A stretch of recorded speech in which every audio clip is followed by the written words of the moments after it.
अब आप भगवद गीता की यह आध्यात्मिक व्याख्या YouTube और अन्य सभी स्ट्रीमिंग प्लेटफॉर्म्स पर सुन सकते हैं। लिंक डिस्क्रिप्शन में उपलब्ध है।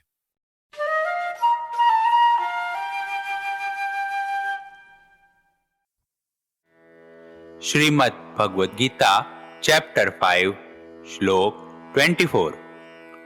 योऽन्तः सुखोऽन्तरारामस्त्यान्त्यज्योतिरेव य सह योगी ब्रह्म निर्वाणं ब्रह्मभूतोऽधिगच्छति।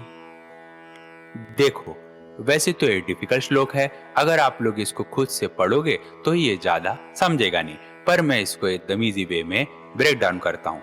तो इसमें भगवान कृष्ण बोलते हैं कि जो अपने अंतरात्मा में ही सुख पाता है, अपने अंदर ही, जो अपने इनर सेल्फ में, इनर सोल में ही जो सुख पाता है, और जो अपने अंतरात्मा में ही आराम पाता है, और जो अपने अंतरात्मा में ही प्रकाश पाता है, वही ब्रह्म के साथ एक होकर ब्रह्म को प्राप्त हो जाता है।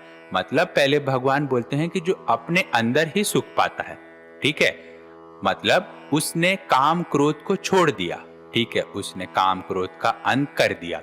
जो अपने अंतरात्मा में ही आराम करता है, उसको टेंशन नहीं होती किसी भी चीज की कि मैं इसके पीछे भागूं या उसके पीछे भागूं, कब चीजें ये मेरी खत्म हो जाएगी तो मुझे वापस चीजों के पीछे भागना है।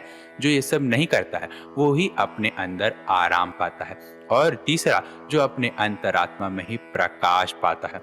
मतलब पहला तो उसने काम क्रोध का अपने अंत कर दिया, फिर उसने दर्शन पाया, मतलब उसने अपने अंदर ही ब्रह्म को देखा, ठीक है, समझा, फिर जाके वो ब्रह्म में ही प्राप्त हो जाता है। मतलब जो एकदम सुप्रीम पर्सनालिटी है, जो सुप्रीम एनर्जी है सबसे, उसके अंदर ही वो समा जाता है।